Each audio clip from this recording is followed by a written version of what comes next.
Why are you traveling to Iraq? Why can't you just go somewhere normal? Isn't it dangerous? I'm making this video to answer those questions. Iraq is a country that made me feel like I was home as soon as I entered, even being from America, which has a, let's say, invading history with it. Follow Polly and I as we explore all over this beautiful country, the local way, taking public transportation, jumping in taxis, and even by train. All along the way, we were greeted by friendly locals who showed us the true Iraqi hospitality, whether it was inviting us into their homes, giving us tours, inviting us to enjoy all kinds of great food, some Bazaar food, On the hash. I've never eaten an eyeball before.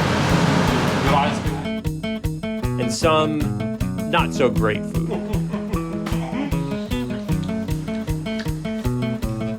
Fishy. Welcome to the True Iraq, Part 1, Baghdad. على راسي تاج راسي تاج راسي. Welcome. تاج راسي. What's up, everyone? Welcome to our channel. My name is Luke Heater, and I am here with the beautiful Polly. Hello. And we're here in the ever controversial Baghdad, Iraq. And as you know, this country, it's been through a lot, but now as of 2021, it's really changing for the better. And we are here currently in a square you may recognize from the news back in 2003, where the statue of Saddam Hussein was ripped down.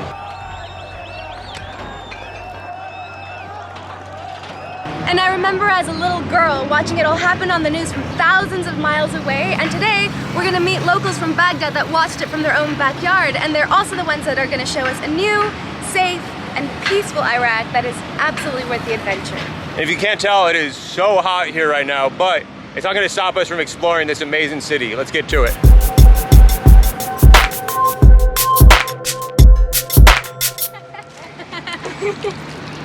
Just a friendly neighborhood kid just cooling off in the water over here. It's amazing. Nothing but smiles. These kids are so happy, so nice. They're very inviting of the foreigners coming in here. But first things first, we're gonna go meet up with a friend at a local coffee shop. And a lot of Westerners don't believe this, but there are modern coffee shops here in Baghdad, and we're gonna go meet a friend and ask him some questions. Inside of the coffee shop, we met up with the Iraqi Travelers Cafe, a Facebook group started by our two friends, Diyar and Osama. It's a group dedicated to helping Iraqis travel the world and helping foreigners navigate Iraq. I'll talk more with these amazing people later on in this series. For now, Osama was nice enough to bring Polly and I on a little tour of old Baghdad, accompanied by our friend and journalist, Azhar. So where are we going right now? We are in Montaigne Street, and we're heading to Antiques Market, just over there. And we can see the old buildings over here. The majority of these buildings are built in the Ottoman era, and like in the last of 18th century and first of 19th century. And everything that's in the middle of 19th century. So please stay with us, that we can show you the most tremendous of the heritage of Iraq, and especially in Baghdad. I love it. I love antique shops. This looks amazing. This looks like the true old Baghdad, Iraq here. Also, I'm learning there are two types of architecture in Iraq. There's the buildings, and then there's the hair. It's amazing. Assalamu alaikum. Yeah, people's hair here, it's crazy. I love it. We're now entering the antique market. Inside of the antique market, you can find pretty much anything, and it all tells the history of Iraq, with an almost museum feel to it. Right now we're buying the old currency that has Saddam's face on it. It's a cool little souvenir. Can't get that anywhere else. The old Saddam money. What, 25? This is 25 dinar? 25 dinar. Okay. 25 dinar right here. Within just a few minutes, the generosity of the shop owners was starting to show. Oh, we just got a gift from the owner of the shop. Some Mr. original Hudayfa. postcards. Mr. Khalifa? Hudayfa. Hudayfa, Mr. Hudayfa. Awesome. And four more. Four more. A lot of gifts. Nothing but smiles walking through here. See this one? Even got a free gift, some postcards. We bought some stuff in there, but it was nice of him to give us some postcards. There are dozens of shops to walk into, and if you're like me, you'll want to buy it all. Luckily, I don't travel with a big bag, so it stops me from buying a lot.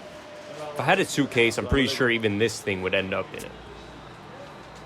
And even better, right in the middle of the antique market is this picturesque chai shop. Yeah, really, I couldn't think of a better cafe to go to.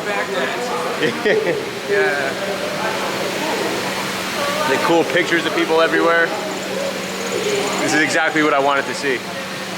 So the chai has come in this traditional, awesome little cafe. I love this place. It might be kind of loud because of the fan spinning around, but it feels good, so I don't even mind. So good. Nice and sugary, I love it. I can drink this stuff all day, and I will. The tea is done, I loved it. So good. Holly's barely touched hers. Oh, beg your pardon. Chug it, chug it.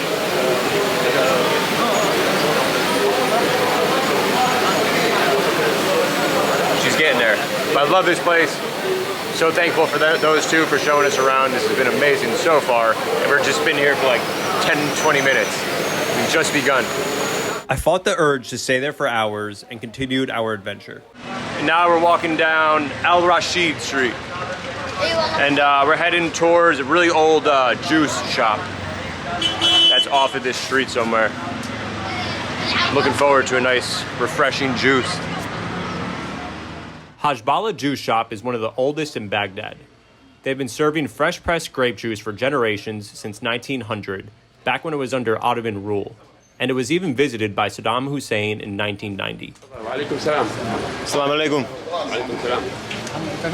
Once inside, the owner was nice enough to give us a little tour and show us the pictures all around. And after a few photos, it was time to try the juice. Thank you. It's all natural, no sugar added. I'm very excited to taste it.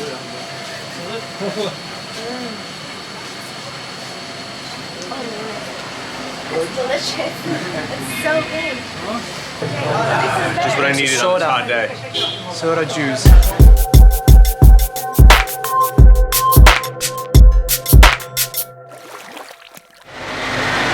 So we just left the juice place.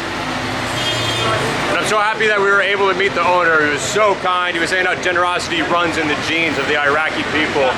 And he refused. He wouldn't let us pay for the juice. We tried. But I hope that tradition here in Iraq stays alive, because that's why I'm coming here, you know? I love to see that old stuff. It's so cool. Happy we got to meet him. And now we're on to see some more. This street is called Montaigne Street. They are like, you know, you can just what book, like, you know, you want to buy a book or something like that, you have to come here and buy it. There is like, you know, books in English and in Arabic as well. So the majority of people who they want to buy a book, you know, they're coming here on a Friday. So on a Friday, this street would be, you know, so busy and full of people. Like barely we can walk. So I'm happy we're here on a Sunday then. It's not as crazy. But it's cool, it's like a mixture of books, little tea shops. And the ground is, you can tell like the road here just feels super old. I love it. I love everything about it. Do you know there is some saying actually, they're keeping books, you know, after they closing up their shops, they're keeping their books in outside because they believe in that the readers, they don't steal. Uh-huh. Yeah. Oh, I love that. After walking Montaigne Street, it was time to try some local food.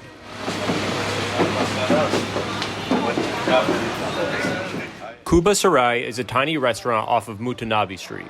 It embraces the rich history on its walls where you can see rulers, public figures, journalists, and actors.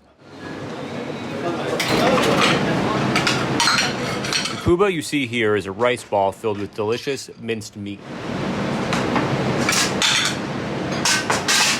Right now at the moment we are having this Kuba Sarai. We're enjoying our time. We're going to have it with the Iraqi pickles and soup. After that, we're going to head to Chabandre Cafe. I wish you could smell just how good this smells. It looks so good. Let me turn inside. Oh my god. No, it's too heavy. Osama just opened it up and it looks good. Oh my god. It looks so yummy. Look at it if you I should have been filming that, but I'm so distracted by how good it looks. There's different ways to eat this depending on preference, but this is my way. Crack open the rice ball, pour the hot soup all over it, and top it off with the mystery sauce. Look at this.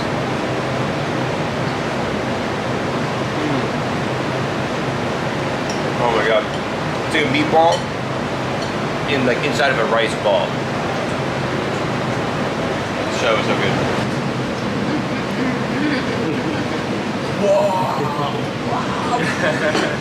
And as always, it was time to wash down the meal with some delicious Iraqi tea. We are heading to Chabandre Cafe to have some Iraqi tea, original tea. And you would like, guys, you know, we can smoke shisha or hookah. Awesome. And Chabandre Cafe, it's like one of the oldest cafes here in Baghdad. Yeah, one of the oldest. In 2007, a bomb went off in front of this cafe. On top of the entrance, you can still see a mark from the blast. The blast caused dozens of deaths, including 4 sons and a grandson of the owner of Chabandre Cafe. The cafe is lined with photos salvaged from the blast, including photos of his deceased family members. It's like we're stepping into history. Chabandre is not just a cafe. It's an intellectual hub that's been around for over 100 years. It's been here since the birth of the nation, decades of Saddam Hussein's ruling, the U.S. invasion, and all the chaos that's followed. In true Iraqi style, we sat down and ordered tea and shisha, or as they say, nargila, and talked to Osama about starting the Iraqi Travelers Cafe. I love it. Yeah, it's a great group. So on it was helpful for me as a foreigner coming here. And then on the group, I also saw a lot of Iraqis in other countries sharing their stories. And there's like hundreds of likes, like hundreds of replies on this stuff. It's a really big group that started less than a year ago, right? Yeah. And it's blowing up. So I'm happy I've met you in the start of it, because I think you're going to be a very busy man with this eventually. You know, wherever you go, we get whatever, like, you know, you talk, what subject you are talking about, what do you need exactly.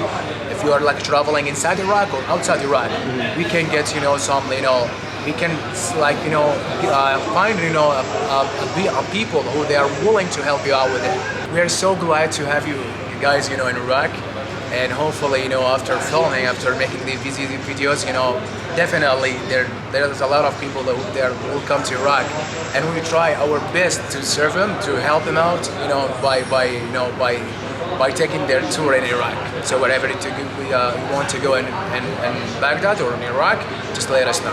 Yeah, so if you're watching this and you live in Iraq, it's a great group to join. If you're thinking about traveling, or if you're a foreigner that wants to come here, definitely check them out. I wish DR was here as well. I got the honor of meeting DR, the other co-founder, yesterday. Unfortunately, he couldn't make it, but they're both 2 great guys, and I'm happy to call them friends now. So, thank you, sir. After finishing our chai and nargila, Osama had to go to work, so Polly and I took to the streets. So now we're walking through a little market here. Kind of reminds me of the old Bazaar in Istanbul. You buy like a little bit of everything here. Handmade goods, all kinds of souvenirs. I think next I want to get a nice flag to add to the collection. USA. Oh! I did. Yes. Joe Biden. Joe Biden. Joe Biden. I did. Hey, pull up. Joe Biden. Only one dozen? That's it? No, please. I insist. Oh, go. Please. Go. Please. Yeah. Two. Oh, no, that's okay. Joe Biden. 2 for 1,000? Okay. شكرا حبيبي. تاج راسي. على راسي. تاج راسي. Welcome. شكرا. تاج راسي. شكرا حبيبي. It's so hot that my contacts are like drying in my eyes.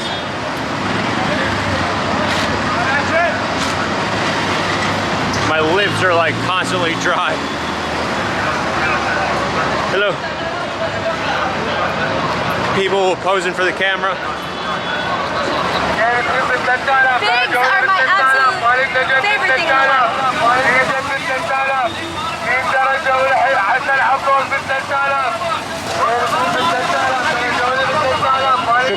That was the loudest negotiation ever, but I got what I wanted. How much was it? It was 3,000 dinars, which is about like $1. Like two something. So maybe a little over $2. But look at all those figs. After scoring some figs, we continued around the market until we got distracted by some more street food.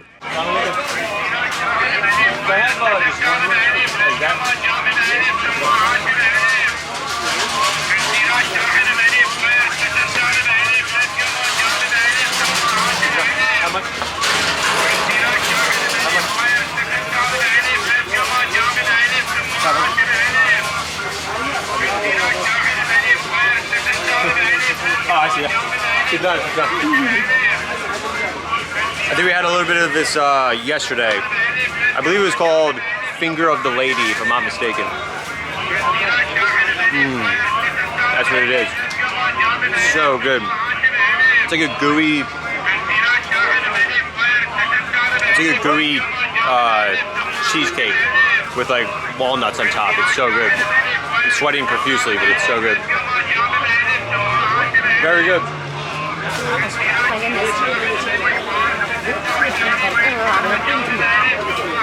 Do you want some more? Yeah, I'll have some.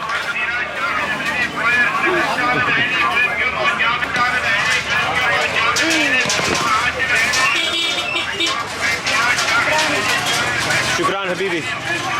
I'm not really a big dessert person, but this is incredible. Wow. And he added extra of like the burnt milk, I think. It's like a coconut bread pudding. Oh, goodness. That's exactly how I would describe it, a coconut bread pudding. Oh my goodness. I love this market. It's loud. There's like speakers everywhere. It's hot as hell. But I love it. People look shocked to see us walking through here, but as always, everyone's very nice.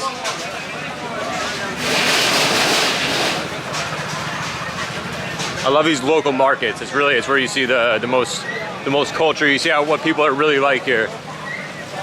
It's always funny seeing shocked faces as you walk through. Assalamu alaikum. Assalamu alaikum. Okay, thank you. Yes.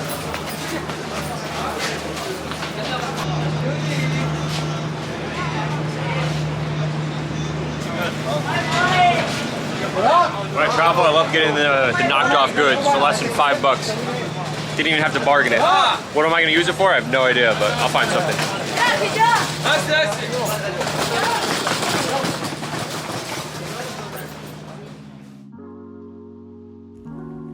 That's the end for part 1. Please subscribe if you haven't, and stay tuned for part 2.